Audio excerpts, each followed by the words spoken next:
નમસ્કાર વાલા પેન્શનર મિત્રો તેમજ સરકારી કર્મચારી ભાઈઓ તથા બહેનો, આપ સૌનું હાર્દિક સ્વાગત છે આપણી પોતાની યુટ્યુબ ચેનલ પેન્શન ગુજરાત પર।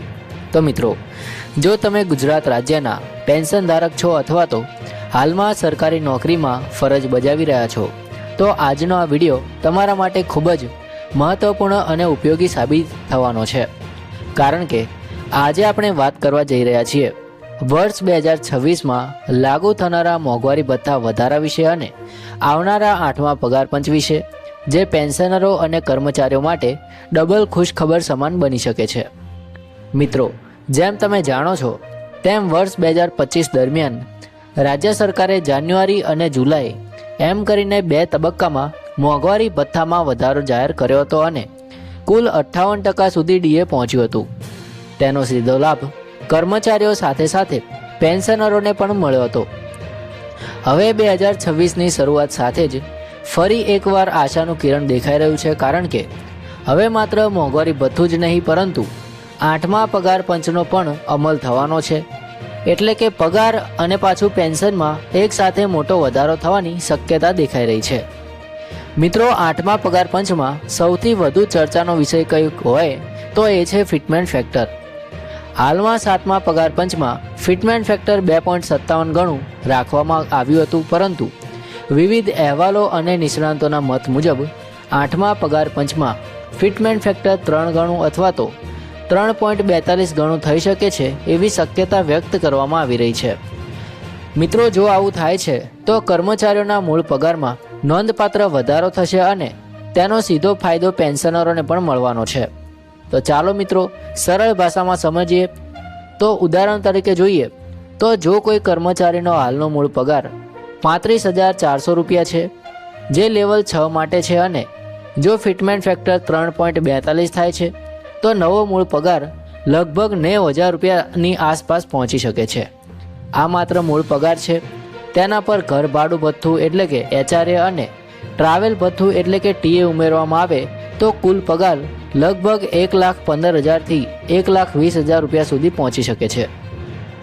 મિત્રો, ખાસ કરીને મેટ્રો શહેરમાં કામ કરતા કર્મચારીઓ માટે મિત્રો 7મા પગાર પંચમાં લેવલ 1 થી લઈને લેવલ 18 સુધી દરેક કર્મચારી માટે અલગ અલગ પગાર ધોરણ નક્કી કરવામાં આવ્યા છે।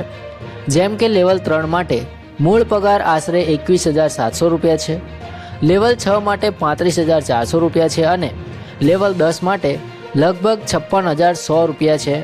હવે જો આ તમામ સ્તરો પર ફિટમેન્ટ ફેક્ટર વધારવામાં આવે તો નીચલા પદેથી લઈને ઉચ્ચ અધિકારીઓ સુધી સૌના પગારમાં મોટો ઉછાળો જોવા મળશે। એટલે કે આ વધારો માત્ર એક વર્ગ માટે નહીં પરંતુ તમામ માટે લાભદાયી રહેવાનો છે। મિત્રો, હવે વાત કરીએ એક મહત્વની વાત કરીએ, જે છે બાકી રહેલા એરિયર્સ એટલે કે બાકી રહેલી રકમ એરિયર્સ વિશે। તો ઘણા કર્મચારીઓ પૂછે છે કે જો 8મો પગાર પંચ જાન્યુઆરી 2026થી લાગુ થવાનું હોય અને સરકાર દ્વારા તેનો અમલ મોડો થવાનો હોય તો શું થશે? તો મિત્રો, ચિંતા કરવાની જરૂર નથી। નિયમો મુજબ જેટલો વિલંબ થશે તેટલા સમયની બાકી રકમ તમને એક સાથે આપવામાં આવશે।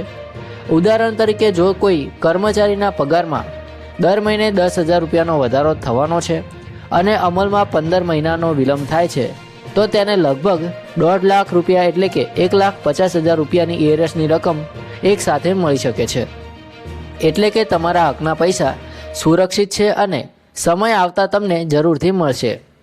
મિત્રો, પેન્શનરો માટે પણ આ વધારો એટલો જ મહત્વપૂર્ણ છે, કારણ કે પગાર પંચ લાગુ થતાં જ પેન્શનની ગણતરી પણ નવા મૂળ પગારના આધારે થશે, એટલે કે નિવૃત્ત કર્મચારીઓને પણ વધારાની પેન્શન મળશે। સાથે સાથે મોંઘવારી ભથ્થામાં વધારો થતાં માસિક આવકમાં વધુ રાહત મળશે। વધતી મોંઘવારીના સમયમાં આ વધારો ખૂબ જ રાહત આપનાર સાબિત થશે। અને મિત્રો, હાલ સુધી સરકાર દ્વારા સત્તાવાર જાહેરનામું બહાર પાડવામાં આવ્યું નથી, પરંતુ વિવિધ અહેવાલો અને ચર્ચાઓ મુજબ કર્મચારીઓ અને પેન્શનરોમાં આશા અને ઉત્સાહનો માહોલ છે।